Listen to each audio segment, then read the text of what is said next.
What's going on, guys? Welcome back. Chris here at Kalevala South Farm. Well, guys, we've been making progress down here. This is the section here we cleared last video. I took the box blade over here. There were some really bad humps in here, so I just kind of topped off the humps, made them smoother. Didn't get it perfectly level, as you can see, but just kind of made it a little bit better so it's not quite so humpy when I'm mowing. Hopefully next year we'll be haying this, so I want to have it a little smoother. We also pushed our pile back there, and there was a big rock pile. We kind of moved that around, and then we cleaned up a bunch of brush right in here. There was a whole bunch of scrub and brush, and I think we're actually going to harvest a couple of these trees right here for firewood. The rest of the tree pile, we got that all cut up and split and stacked in the baskets and ready for burning next season. So I think today we're going to do some more work down here. We're going to start up on this end. There's a few small trees I want to take out there, and there's a big dead ash tree just across the stream bed.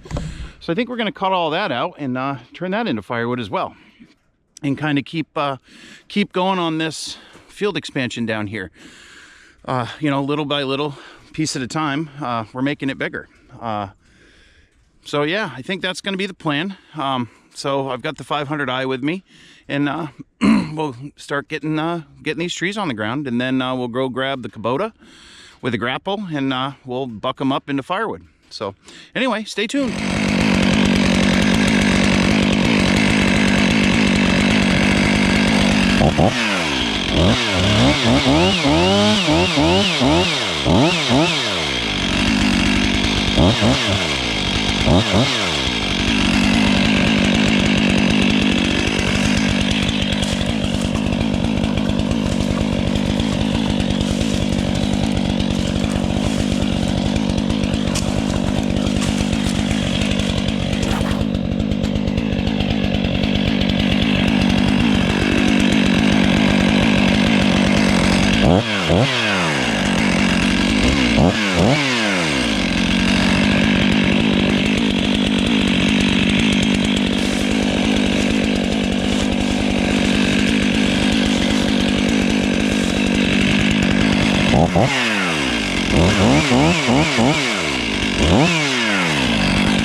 right, guys, so as you probably saw, we got all these down, and we did get the ash tree down, but unfortunately I think it's too far gone to use. I was hoping it was in a little better shape, but I think it's just too punky. So, but what we're gonna do now is we'll trim up the branches and stuff on these. We'll get rid of all the really small stuff, and we'll cut the rest up for firewood. At least start with that, and then we'll get this done first, and then maybe we'll move down to that other section I pointed out.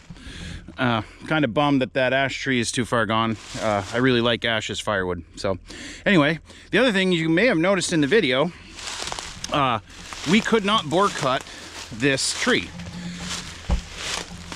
I tried a few times, I saw it was just kicking. So I think what's happened is, again, we used our 4-in-1 steel sharpener. I just retouched that blade 2 days ago when we finished cutting up the other stuff. I think the rakers have been filed down too much again. I've had this problem with the 4-in-1 in the past.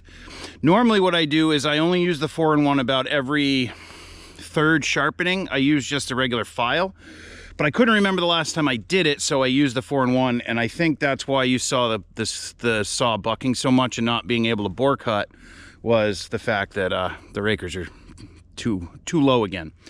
Which, the last time I had this problem, I had a heck of a time getting everything back in balance. I ended up just throwing the chain away, which I hope not to do with this one. This chain's only got about half use. I got at least another half out of it. So we'll see. But anyway, we're gonna get this first big one limbed up, and then we'll mark it and buck some of these, buck this up into a little bit shorter lengths, kind of move it out of the way, and we'll start doing some of these other smaller ones. The reason I wanted to cut all this crap out of here was, as you probably saw, it was all covered in vines. If you can see the top of the tree, it's all grapevine, and it actually stunted most of the tops of the trees pretty good. So that was one of the big reasons I wanted to get it out. The other reason is the field had kind of an odd shape here. By cutting it, now we can basically come right along here, and it evens up the whole edge of the side of the field. So we'll bring down the backhoe a little bit later and pop these little stumps out real quick, and we'll go from there. So anyway, I think I'm gonna set you guys down on a time lapse while we get all this taken care of.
All right, guys, so we got it pretty well all cleaned up.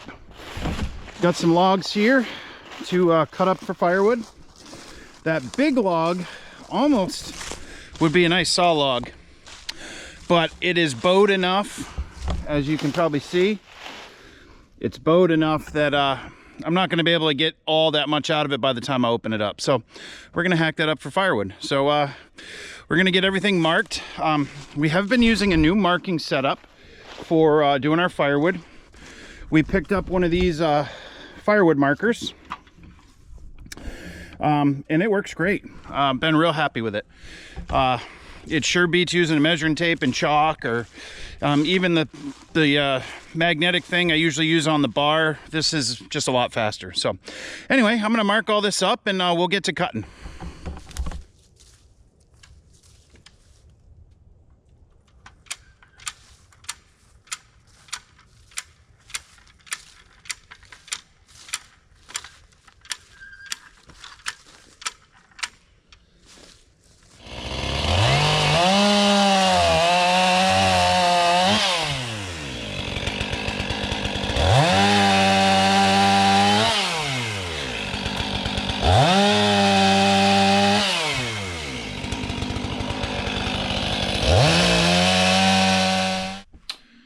All right, guys, well, we got that all finished up. It's actually the next day, the evening of the next day. We got it all finished up. I actually brought the backhoe down, dug the little stumps out. I didn't take the big one out, but dug the little ones out and finished up that area. And we actually put some seed down. Got pretty much the lower field project done for right now. We actually started working back in the upper field today, getting that raked up and cleaned up some more, and hopefully we'll get seed on that here shortly. It's kind of late in the season to do that, but I wanted to get it done so that the weeds don't take over come spring. Depending on my work schedule, don't know exactly when I'm going to get home. So anyway, guys, I'm going to end the video here. And like I like to say, if you like these videos, please subscribe, hit the like button, and leave us a comment. Tell us what you think. Just remember, it'll be all right.